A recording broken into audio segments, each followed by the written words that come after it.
Hello, everybody, and welcome to today's Dynamics 365 Tech Talk. Today's topic is the Tech Talk series Business Process Catalog and Guidance. This is part 4 on authoring business processes. My name is Nicole Joyce, and I will be your moderator today. We are broadcasting this session through Teams live events. Presenting for us today from Microsoft, we have Rachel Profitt, Principal Program Manager. Over to you, Rachel. Thank you, Nicole. And thank you, everyone, for joining us today. Very excited for this Tech Talk series to continue. Again, for those of you that don't know me, my name is Rachel Profitt. You can see a QR code here on the screen on the right-hand side, which will take you right to my LinkedIn profile to get connected if we're not already connected. But I am a Principal Program Manager here at Microsoft, and I do invite you to connect with me or reach out with any questions that you might have today or after today's session. My email is rachel.profitt@microsoft.com. You can find my blog at dynamics365lady.com. Connect with me on Twitter or LinkedIn at Rachel Profitt, or check out my YouTube channel at Dynamics 365 Unboxed. Again, this is the fourth Tech Talk in a series of Tech Talks. And today's session, we're switching gears from our first 3 parts of the series, where we're going to start talking about authoring. And in today's session, we're going to be talking about authoring business processes. Our session next week is about how to author business process patterns or user stories. Those are the level 4s. Today, we're focusing on level 3s. If you missed out on parts 1, 2, or 3 of our Tech Talk series, that have been going on for the last month or so, we do invite you to check out the recordings of those, which are available out on the YouTube channel, and we can post a link into the Q&A panel for you as well to access those. So let's take a quick look at our agenda for today's session. We will be taking a look at, first, how to identify business processes. So what is a business process? Who are they for? And I'll be doing a demonstration for you of the entire process for submitting a business process article. Then we'll kind of switch gears and go into like a deep dive on each of the sections of a business process article, the type of information you'll find in it, how to write these articles, and submit those articles over to Microsoft. Just as a side note, we are going to be giving out Credly badges to anyone who submits. We don't have the graphics completed yet, but do keep an eye out for announcements. We'll do another Tech Talk at that point once we have the full details about the Credly badging available. So let's go ahead and dive in to identifying business processes. So I wanted to start out by talking a little bit about what is a business process. A business process is a set of tasks that's completed in order to achieve a specific objective. And while a business process can be technology agnostic, it doesn't have to be Dynamics 365 specific. We have primarily identified all of the business processes that you can do with Dynamics 365. So the objective is, right, something related to a process that is supported with Dynamics 365 applications. We've identified around 800 of these business processes, which are available in the business process catalog. And the link to that catalog, again, if you missed parts 1 and 2, we talk in great detail about the catalog itself, but you can download that at aka.ms/business process catalog. There are lots of articles to be written, and our goal is to get to 75% coverage of those 800 level 3 business processes by July 2024. And for that, we need to come together as a community. Eventually, our goal is to have a full list of all of the business processes with documentation that will help guide people on their implementations, help you upskill new talent like in your customer and partner organizations, to learn about Dynamics 365, and to make your implementations generally go faster. So what is a business process for? We've outlined kind of 3 key elements of business processes. The audience, like who is it for? What level of detail does this article contain? And what's the purpose? So business process articles are designed for new consultants or business analysts that are learning about Dynamics 365 business applications. It can also be very useful for existing consultants or business analysts that are looking to learn another area of the system.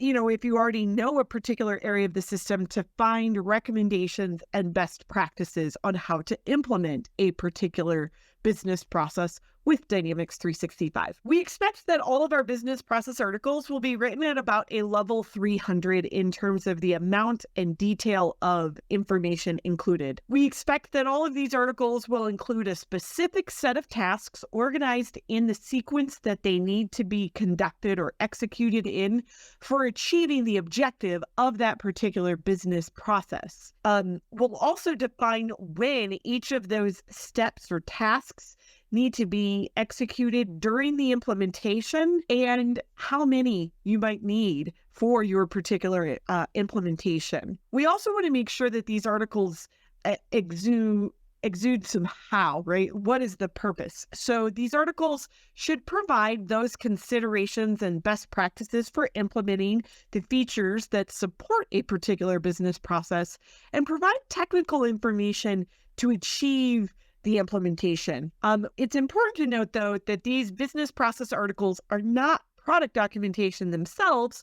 However, they are there to link over to the product documentation that will help you as a user or an implementer understand how to achieve those particular tasks in a particular product. So I want to talk a little bit about a business process versus steps in a business process, or patterns, examples, user stories, whatever you might want to call them.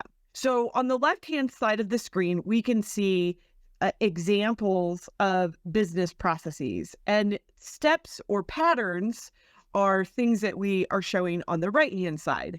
So when we think about business processes, it's things like creating a sales order or hiring employees, creating a purchase order, and so on. Steps or patterns are things that are part of a business process. So adding lines to a sales order is not a business process, it's a step.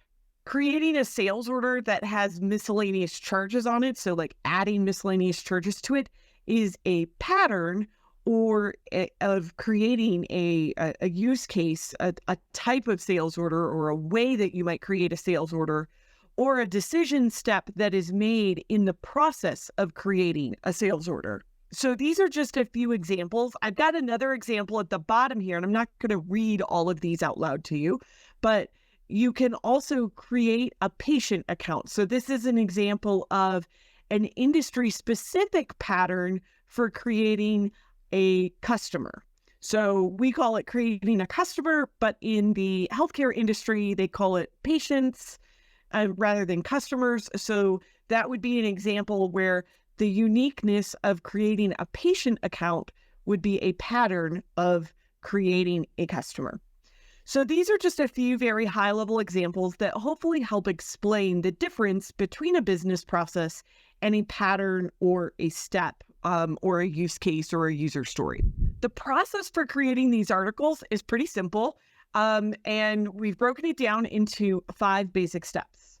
And there's actually a 6th step that's not shown on here that I'm going to actually demonstrate for you, but you'll download the catalog, and the link is here in the slide. So when you download the presentation, you'll be able to get to it. But again, that is aka.ms/business process catalog. So once you've downloaded the catalog, you'll want to look through that catalog and decide which one you would like to author. And then what you'll want to do is check our GitHub issues list. The AKA link for that is aka.ms/business process catalog requests. And I'll be demonstrating this here for you shortly. And what you want to do there is check to make sure that nobody else is already authoring the article that you're interested in being an author for. We would hate for you to put a bunch of work in and then somebody else beat you to the punch because they already stuck it out there. So check the GitHub list to make sure that it's not already out there. If it's not already out there, then you're going to go ahead and create an issue request, which I'm going to walk you through in a demonstration, and you'll wait for approval.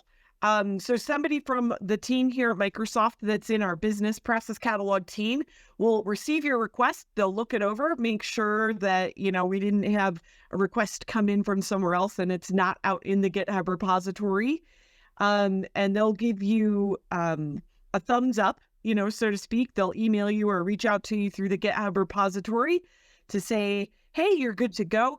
They may also provide to you a flow diagram as a starting point.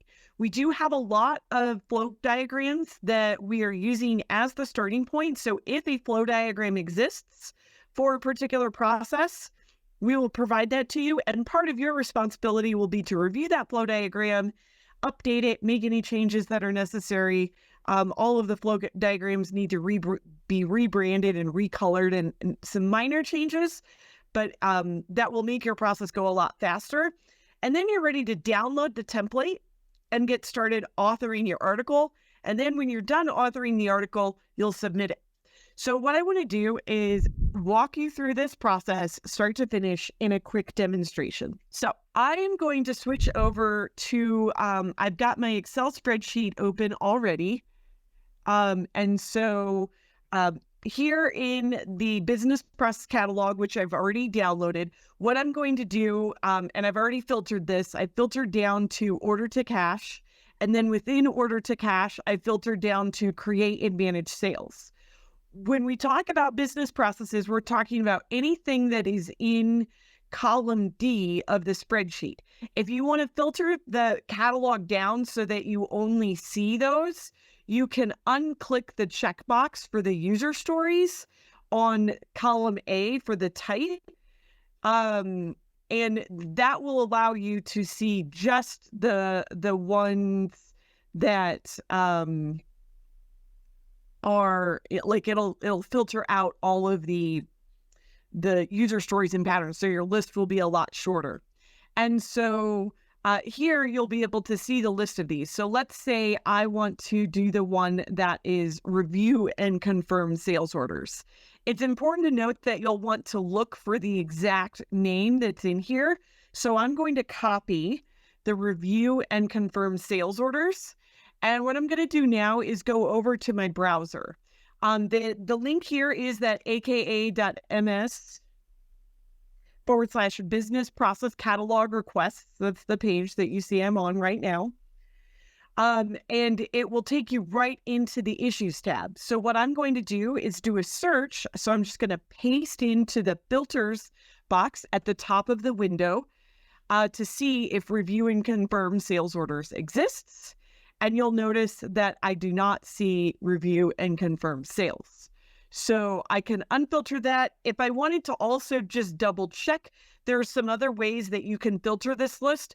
One quick and easy way is to filter by the labels. So if you want to look for everything in order to cash as a sample, you can see that these are the two that are out there for order to cash right now. So I can definitely submit this particular example for reviewing and confirming sales. So now that I know it doesn't exist, I'm going to go ahead and click on the new issue button. It's important to note that you will need to be logged into GitHub. So if you don't have a GitHub account, you'll need to walk through the process of creating a GitHub account before you can click on that new issue button. It'll give you an error message if you're not signed in and kind of walk you through that process. So this is a business process. So I'm going to use the new business process button here and click on Get Started. It prefixes the title for me with the name of it. So I'm going to copy and paste my review and confirm sales in here. And I'm going to go ahead and put in my email address. I am a Microsoft employee. And this is part of the order to cash business process. So I'm selecting that option from the end-to-end business process. This is part of the create and manage sales. So that is the default value here. But if you are doing a different business process, what you're looking to do is to copy and paste the value from column C exactly as it appears in column C directly into the which business process area is this article related to. And then the name of my business process is review and confirm sales. And then you can optionally type comments. So I would like to author this article. We also recommend that you create some labels. So this is a business process. It belongs to order to cash. And so I'm going to go ahead and choose those labels. If you forget this step, that's okay. We'll add those labels for you. And then the last field down here is like the date that you expect the article to be completed and ready for review.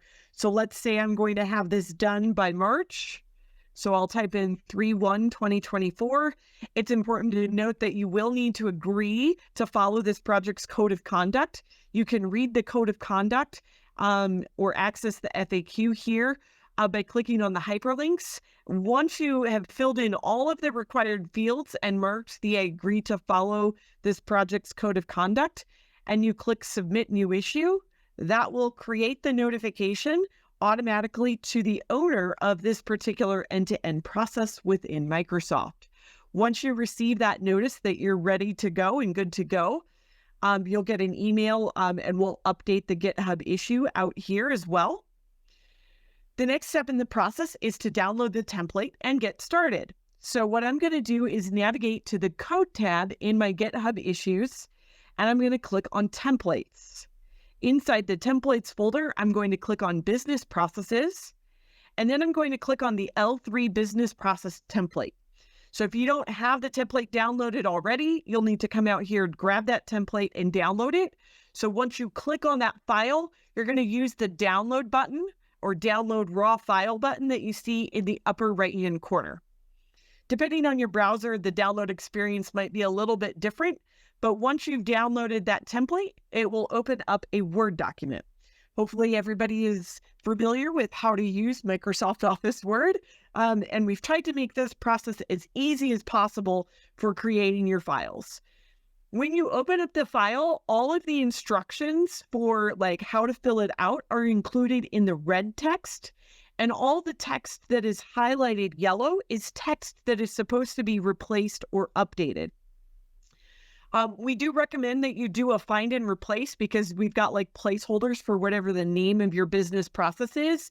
So what we would recommend is that you use the find and replace, looking for business process name as an example, and then use the replace function and replace that with the name of your actual business process. When you do this, we do recommend that you do a match case because sometimes it'll be capitalized and sometimes it'll be lowercase. So we recommend that you do it twice, once for capital business process name, and then click replace all. And then do it a second time where you do a lowercase for the business process and replace it with a lowercase for the value as well. And so I'll do a replace all again. And it has now made some additional replacements. So now it's gone through and updated all of that, all of the instances to the actual name of my business process. And basically at this point, you're going to follow the instructions on each of the different sections. Any text that is white should not be modified or updated. That's standard text that we include in all articles. And obviously before you submit the article, you'll want to make sure that you've deleted all of the red text and all of the yellow text is replaced and, back to its standard white text. So unhighlight all the yellows, but we've included all of the sections that can be included, and make sure at the bottom of the article that you put your contributor name, like who's going to get credit for this article. You can include a link to your LinkedIn profile along with your job title or something similar to indicate like what your role is. So like if you're an MVP, right, you could indicate here that you're an MVP. If there are multiple people contributing to your article, make sure that you give all of those people credit in the other contributors section of your article. And at that point, after you've filled out your document for your business process, you're ready to submit it. The submission process, we've again tried to make this as easy as possible. The AKA link is aka.ms/D365 submit PNP. This will open up a customer voice survey where you'll be able to fill out those details and attach your files. So I'm going to go ahead and fill this out.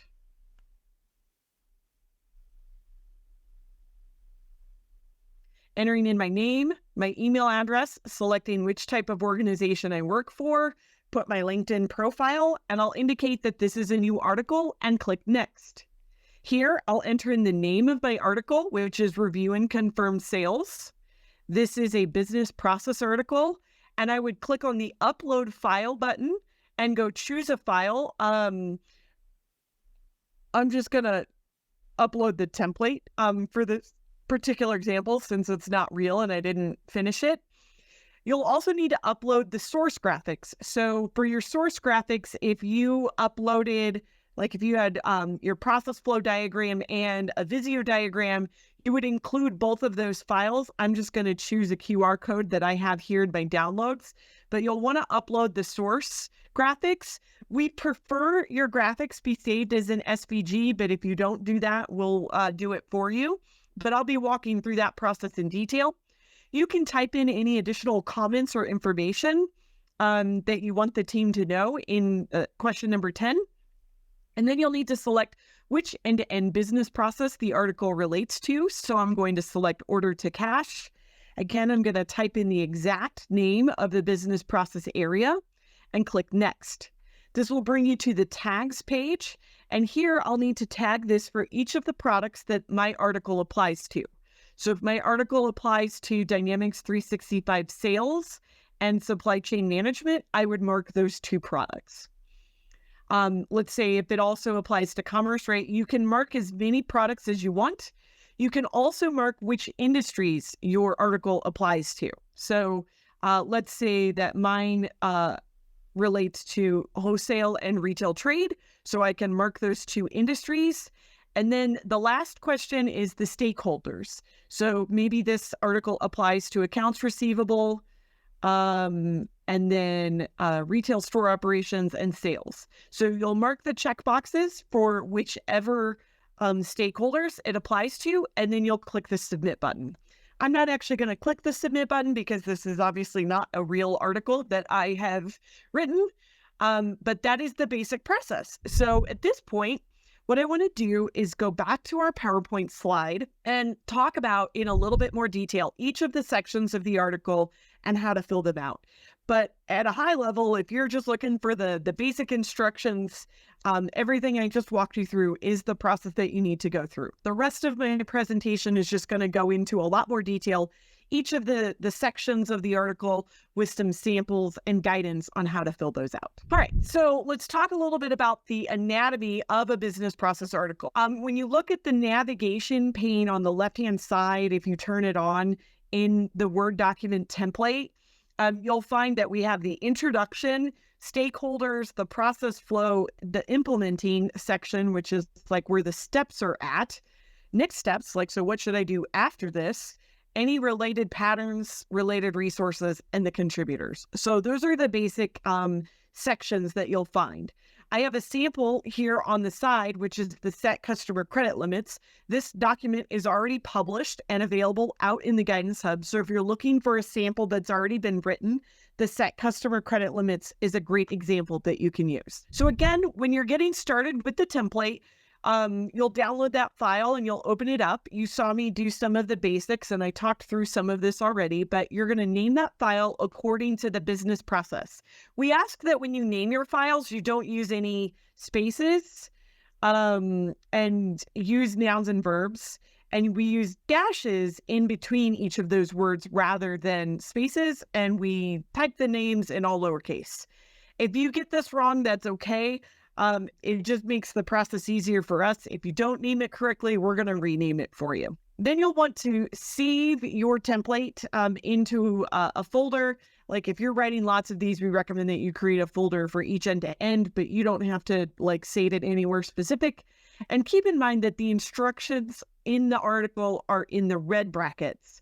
And after you've completed those instructions and done what it suggests or indicates that you should do, you should delete that red text in between the brackets. Any text that is supposed to be replaced or adjusted is highlighted yellow, and you should not change any of the plain white text. So the introduction is very important for your article. The very first sentence is critical for search engine optimization, so that when people search for, specific topics or text in a search engine like Google or Bing, they can find your article easily. So writing that very first sentence is like that announcement, that one-liner. What is this article going to be about? Keep in mind your audience. So, what terminology should we be using? We don't want you to use lots of very specific Dynamics 365 terminology or jargon until later in your article. That introduction should still be high level.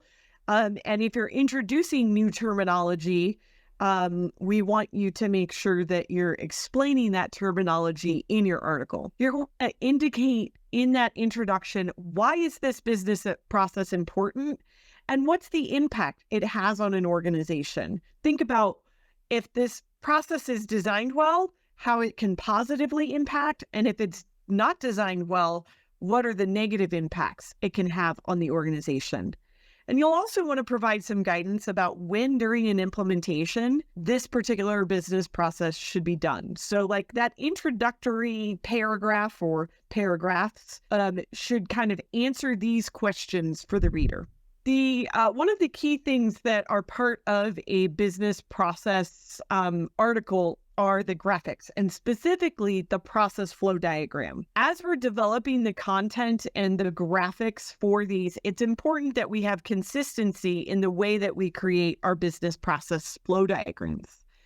And so what I wanted to do was talk a little bit about what goes into the process flow. So here you can see a sample of the set customer credit limits process flow, which is available in that article that I just mentioned, set customer credit limits, out on the Guidance Hub. The first thing that you'll want to make sure is included in your process flow is the name. So at the very top of the article, you're going to include the word process name with a colon followed by the actual name. Again, it should match exactly. So if I was doing the confirm and review sales, that's the exact text that I would paste into this particular part. On the left-hand side, you can see that we have multiple swim lanes.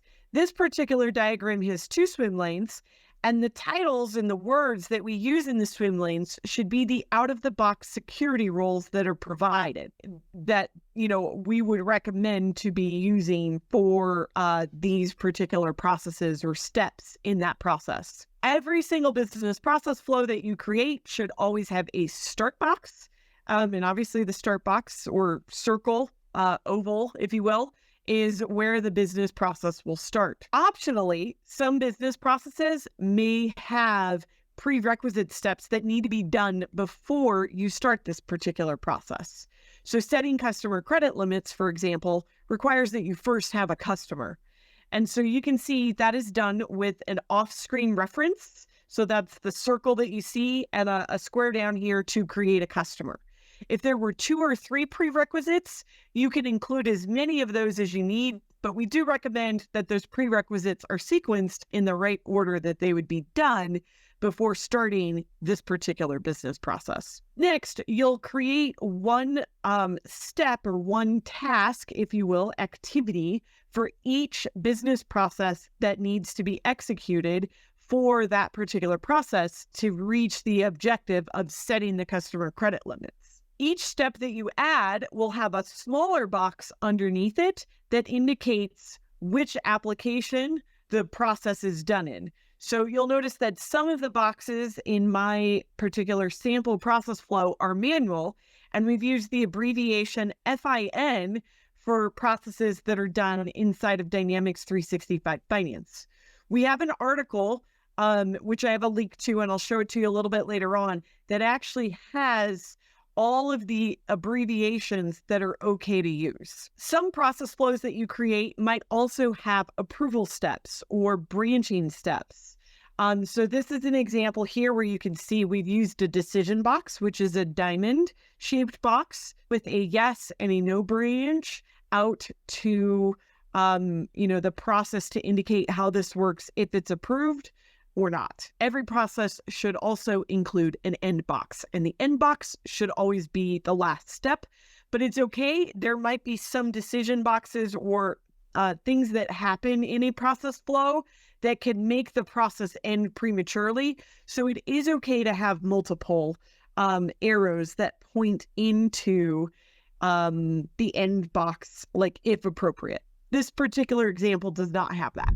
So we've pulled together a couple of tips to help guide you in the process for building your process flows. Think about and start with any setup that's going to be required before you do whatever the thing is, whatever that business process or objective is that you're trying to meet. We also recommend that you test your process with the out-of-the-box security rules. So if you actually log into Dynamics 365 with a user that is assigned the security rules, that will help you make sure that you're putting the steps into the right swim lane box for your particular example. You'll also want to consider if there's any other prerequisites from other business process areas, or they could come from even entirely different end-to-end processes. So for example, if I was doing the business process for create a sales order, I need a customer, which is part of order to cash still, but I also need a product, and the product itself is going to come from the design to retire business process. So it's not even inside of the order to cash. You'll want to document the logical process steps or screens that are used. And when you have parallel steps, things that are going to happen at the same time, consider using horizontal layouts to maybe make it easier to read. It's not a hard and fast rule. Obviously, you have to use your best judgment when you're creating it. But after you've got all of the boxes kind of in the right sequence, then you can start to connect the arrows between each of your sub-processes and your business process area, and make sure they start at the start and you end at the end. And also think about any of those key decision points where you're going to branch out, and make sure that any of the branches that you put on have a yes and a no branch. So I wanted to review quickly a reminder for people about what are process steps and what process steps are not. Process steps are not product documentation or a list of every single click that you should perform in the software to perform that task. It's the overall process of what you're doing. Oftentimes that might be opening or using a particular screen in Dynamics 365. They could also be steps that or a series of steps that you're going to create or complete in Lifecycle Services or the Power Platform Admin Center. It could be things that you do outside of Microsoft, like in Azure or other Microsoft products, but they could also be things or series of steps that are done outside the system entirely. So like, for example, if you're going to email the customer, right? And you're going to use Outlook to do that. Also, think about a third-party system or another system that might be used to perform and do certain steps. And those manual steps, things like that, happen completely outside the system in order to get from point A to point B to achieve the objective that you've done. Hopefully, as all of you know, accessibility is very important to all of our presentations. And so and all of our content that we create. So it's important that we describe any graphics that we create. And you might find that some business processes need two versions of a process flow if it's too complicated or there's too many branches in it. Sometimes it may be easier to create two separate process flows for a particular process, but it's important that any graphic that you include in your articles is described. And the graphic should be described in such a way that you're describing it for someone who is blind. We draw the assumption that your reader cannot see the graphic and is using a screen reader, like the worst case scenario, if you will, that they cannot see your graphic at all. And you need to describe that graphic to somebody so that the information included in that graphic is worth the 1,000 words that it likely is worth. So every object and every arrow in your description should be included, and we use parentheses after the step to indicate if that step was manual or if it was done in Dynamics 365 Finance or Commerce or Sales, for example. The steps that we create are a numbered list, so it's like 1, 2, 3. And step 1 is always the start box, and we try to describe the happy path first. If you do have parallel branches, so if you have an object that has 2 arrows out of it, and it's a parallel step or a parallel branch, we describe that as text below the step. And when you're referring to another step in the list, so if we're jumping from step 3 to step 6 in a diagram, then we say step 6 and then whatever the name of step 6 is, so that the reader knows like where we're jumping to in the list of steps. So we do have an example of a graphic and text.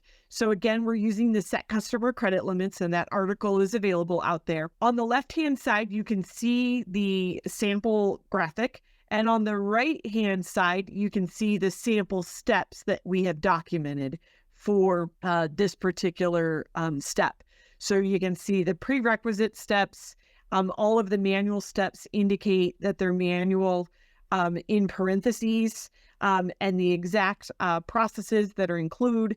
You can see that when we get to the approval step, which is step 13 in this particular example, then we have our if not approved and if approved. We go to step 14, and then obviously we have our end. You'll notice that below the diagram, we have the description of the swim lanes. So I'm indicating the step numbers 3 through 9 are in one swim lane that's dedicated to the accounts receivable clerk or the accounts receivable manager, and steps 10 through 14 are in a second swim lane that's dedicated to the accounts receivable manager or accounting manager. So your swim lane descriptions will always follow your graphic. So when you're done creating your graphic, whether you create that in PowerPoint or Visio, you'll want to make sure that all of your connectors are blue. We want our connector width to be 2 1/4. And then what you can do is highlight all of the objects. And the easiest way to do that is to press Control A. And that works in either Visio or in PowerPoint. And then you're going to right click with your mouse and select Save as Picture. We recommend again that you save the graphic as an SVG file. The default, I do believe, is a PNG, but you'll want to like switch that in the drop-down box. And then you're going to name the file, whatever the name of your business process is. So set customer credit limits for the example that we've been doing in today's presentation with process flow. And again, we use the dashes instead of spaces. Then you'll open up your Word document and click Insert on the action pane and choose Picture. And then you'll browse to that correct file and insert it into your Word document where you want that process flow diagram to go. And then make sure that the description of your graphic, so the numbered steps, will follow the graphic immediately after that particular graphic. So this slide is just some more tips and things to make your graphics better. We recommend that you keep your graphics simple when possible. Minimize the numbers of squares and lines. If you need lots of arrows on it and there's lots of overlapping and you can't arrange them in a nice sequential way, consider using on or off page references. And you can use notes in your description to describe an alternative path, or even in some cases, if you've excluded an arrow for simplicity of reading the diagram, you can use a note or like a superscript, if you will, to indicate what is not shown in your diagram. Also, ask yourself, when you're creating the diagram, is that really a level 3 step? Or is that a click or a step-by-step that would be included in the level 4 documentation with a pattern or a use case? Make sure that you're not making a square for every single click that you do in the software. So the next section of your article is the implementation guidance. And so the implementation guidance is important. It's probably arguably one of the most important sections, I think, of the article. And so implementation section is broken down into an introduction where you describe the solution at a very high level. We include a tip box to use the glossary. And that glossary of terms has all the like words that are specific to Dynamics 365. And if there's more than one potential solution, you're going to list out the potential solutions and describe when to use each one. So the example of setting customer credit limits actually has 5 potential solutions across all of our products. And so there are 5 different tables and a sentence or 2 that describes when you should use each solution. And each solution that you offer should have a table. And the table is describing the steps that you would need to go through in order to implement that solution. So the example that we have on our screen is like the basic credit limit checking, and that's done in finance in the credit and collections management module. And we've described when to use it, followed by the exact steps. The table is in your template, and it includes several pages.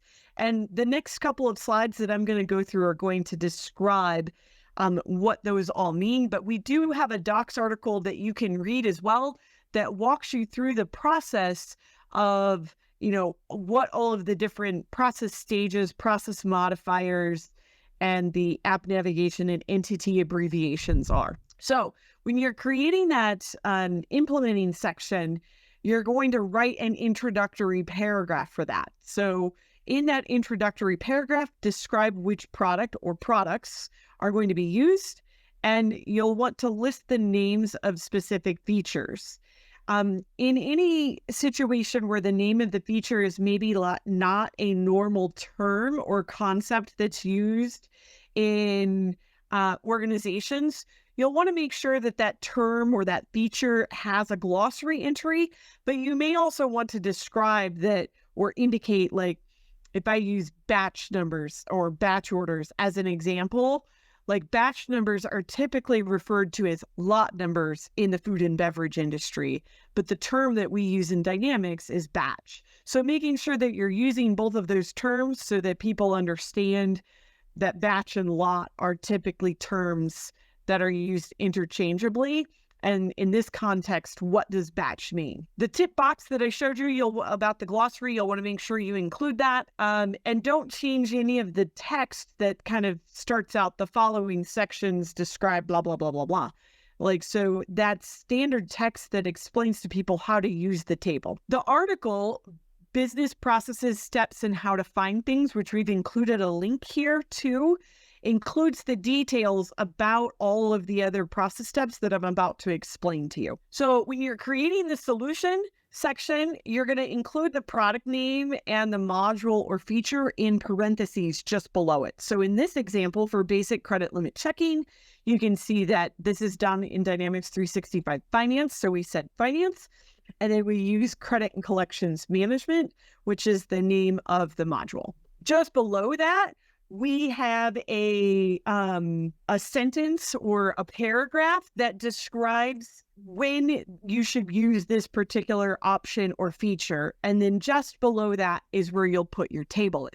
So now what I'm going to do is describe each of these columns and what they're used for. The first column is the process steps. So process steps are sequential steps that you'll need a user or a consultant would need to execute in order to configure and use this particular process in Dynamics 365. We organize the sequential steps from top to bottom in the table. So the step that you should do first is first. And the very last step in your table should be the actual process. So like creating of the sales order or setting of the customer credit limit.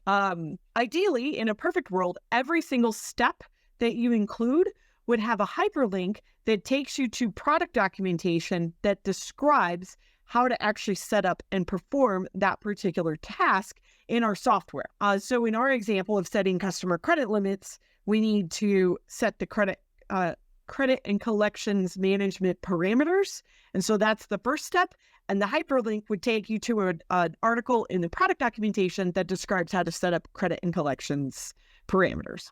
We want you to avoid back and forth as much as possible in the steps, but we understand that sometimes the software and the configuration steps do not support that. If there is back and forth that is required in the steps, like you have to do this step, do the next step, and then go back to the previous step, we ask that you include a note about that for the reader below the table. And it is okay if there's multiple notes that you can use either superscript or stars to indicate which note goes with each step when you have more than one thing to note to the user. The second column in the table is the process stage. Process stages have 3 pieces of data or information that's included in them: the project phase, the configuration stage, and the process type. The project phases are strategize, initialize, develop, prepare, and operate. These map to each of the project stages that we use in Success by Design, and you can read more about these stages in the implementation guide and the article about process stages as well. There are 3 configuration stages, which are base, foundational, and optional. We've described in detail in our process steps, where to find things article, what each of these means, but at a high level, base means it's a configuration that's required in any implementation. It's kind of part of what makes the system operate. So that would include things like a legal entity or a number sequence for finance and operations. Foundational configurations are things that are like important to a particular process, but they're not mandatory to run the system as a whole. They're only really mandatory or foundational to a particular business process. And then there's optional things. So things that you don't have to have in order to run the system or run the process, but you can set these up, which might enhance your particular process. And each process is either a configuration or an operational process. Configurations are things that you typically will find in like the setup folder or the setup area or the administrative area. And operational steps are things that happen over and over and over. Typically, like every process will always have at least one operational and one or more configurations, but there could be instances where there are no configurations required to do an operation. Especially if the configurations all come from a different business process. The next column in the table is process modifiers. Process modifiers help clarify when and how a process should be done. There are 5 different options to pick from, and you can include one or more of these. It is also possible that a process may not have any process modifiers if none of these options apply. So this is the only column that's okay to leave blank. The options are early, gold, continuous, at least one, and multiple are recommended. So early means that you should do it early in your process. Gold is something that would be specific to a finance and operations related configuration, since we don't recommend that you use gold configurations for customer engagement applications. And it indicates that it should go into the gold configuration. More information about gold environments is available in our article about process steps and how to find things, as well as in the implementation guide. Continuous means it's something that you do continually. Oftentimes, operational steps are continuous, but they may not be. It might be something that is done once a month or once a quarter or once a year, and those would not be continuous. At least one means that you need at least one of these in order to set up and use the system, and multiple are recommended. It means that we recommend that you have more than one of these set up for the most optimal configuration of the system. The last column in the table is the app, navigation, and entity column. This column uses a combination of abbreviations for the application interface, the navigation, and the entity or entities, if there's more than one, for this particular step. The application interface is always 2 to 4 letters, and you should use the letters that we've documented in our article. Use all caps, and we do not allow you to say CE or F&O. So if it's a CE related process, choose the application that's most likely based on your business process. So we understand that some setups or configurations might apply to multiple applications. But if you're in like an order to cash or a prospect to quote application or process, for example, use the abbreviation for sales. But if you're in a customer service case to resolution process, use customer service as your application that you indicate. So it's the one that the user would most likely be using. When you type out your navigation, we always want you to start from the main menu or the home screen of the application so that users know how to navigate to there. And we use the greater than or the caret symbol in between each click. And the entity, we use DMF for Data Migration Framework or FNO based entities, or DV for Dataverse entities for CE related entities. After DMF for DV, you're going to include that colon along with the system name of the entity or table that you're using. If there's more than one, then you can list them out with commas. The next section of your article is your next steps. And the next steps for business processes are important because they help describe the logical sequence of events. What should happen after this particular set of steps? How do we implement that specific business process? And it's going to give context for the new consultant or business maker. Think to yourself, what would be important to learn next if this was brand new to you? And what would be critical to do next in your project? When you're writing the next steps, you take the business processes within an area, and they generally have a logical sequence, and you can use the business process area flow as a guide for those sequence, and then write the article right in parentheses after the step that you're on. This is the article you're currently reading. And then where available and appropriate, we want a hyperlink to all the other steps. So if you're on step 3 and the articles for step 1 and 2 have already been published, then you'll want to put the hyperlink to step 1 and 2, which is just the article that was already published for step 1 and 2. Tagging is important, and it's the next section of the document. You don't actually see the tags in the text of your article, but it is important. Tagging helps create structure and metadata for the articles, and creates clarity about who and what an article applies to, and will help make your articles more discoverable. There are 3 different tags that we've identified, which are the industries, the stakeholders, and the products. To make the process easy, we've included the full list of possible tags in the template. And all you need to do is delete the tags that do not apply. And when you submit your article, you'll mark the same checkboxes. The next section in your article is the resources for business process articles. And so this is where you're going to create hyperlinks to anything else that might be relevant. So this is product documentation, it could be tech talks, it could be certifications, anything else that might be useful for the reader to learn about that is specific or related to this particular business process. We've gathered a list of possible things that might be valuable to include. So that could be specific tech talks or a tech talk series, fast track architect community calls, specific product documentations, implementation guide chapters, implementation toolkits, learn courses or Microsoft Learn modules, certification or exams that are specific to the business process area, any GitHub samples that are available out there. If there's marketing related videos that highlight the benefits that you mention in a particular article, or demonstrations of conference videos with demos, blogs for specific features, or other links that might be relevant. So that is the process for writing these articles. We've pulled together a list of resources that you can use to help you get started on your journey of authoring these articles. And you can use these links. Many of these links are the links that I've been talking about in today's presentation. We've got our contributor guide. The business processes about steps navigation is that article that I recommend you bookmark that one, the one here at the bottom.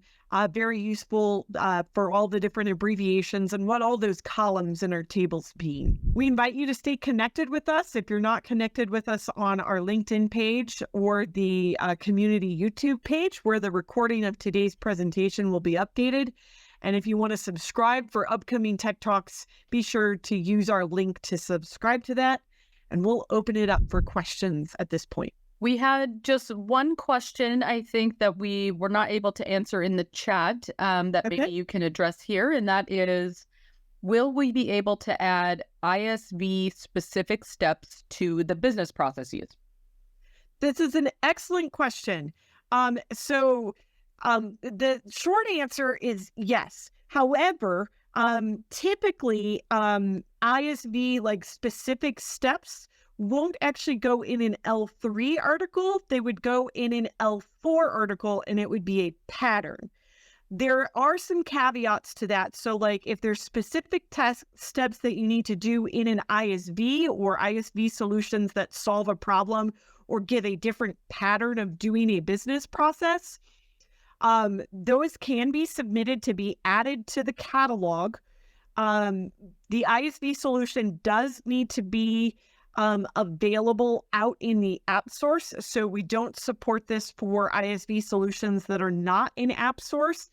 And so I would suggest join us on our Tech Talk next Thursday when we talk about L4 patterns and practices and user stories, because that's typically more likely where it applies. If your ISV does have an overall business process, an L3, that is not included in our catalog, we can add additional L3s, but please do submit those as a catalog request first and make sure that we can add the row and that we're putting it in the right place in the catalog before you author an actual article to go with the L3. So if you do want to add an L3 or an L4, you do that in the GitHub repository by adding a catalog request. It's the very top issue type rather than the new business process. You're only going to use the new business process button when you're authoring against a row that already exists in the catalog. So hopefully that answers the question. And we do invite ISVs to come publish articles about their solutions, and their additional value add that they put on top of it. If you're writing the article as an ISV, in the contributor section at the bottom of the article, you are allowed to put the name of your company rather than the name of a person as the publisher, with a link to the company's like website or LinkedIn site for an ISV solution, and then like add the people that wrote it as a contributor below the primary author being the ISV or the business, the company, the partner that has authored. Thanks, Rachel. I think in that answer, you also answered one of the other questions we had, which we've answered in the chat, but for the sake of the recording, I'll ask you here as well. Someone asked, are we going to cover the best practices to document business process steps? And is this guidance available on Learn? Great question. So that's really like, those are going to be the L4. So the step-by-steps and like the specific values that you would choose in a specific use case is a pattern or a user story or a use case, whatever you want to call it. And our Tech Talk next week, we'll talk about those L4s and how you can publish L4 articles as well. There are some key differences in the layout and the type of information to be included there, but that is the plan, that those L4s would have that type of step-by-step guidance. Great. Thanks for answering that for the recording. I have not seen any new questions come in, so I think that's all of the questions for now. Fantastic. Well, I guess thank you everyone for joining us today. We do have a link for the survey here on the screen. Your feedback is important to us, so please take a moment to complete a short survey about today's session. And the QR code here will take you right to that survey. You can scan that with your phone. The link is on the screen, and I think Nicole will also paste that into the Q&A as an announcement for you if you'd rather click on it from the chat as well. With that, I think that's all we have for today, since I don't see any other new questions coming in. And we will hopefully see you next week on part 5 of our Tech Talk series. Thank you everyone for joining us.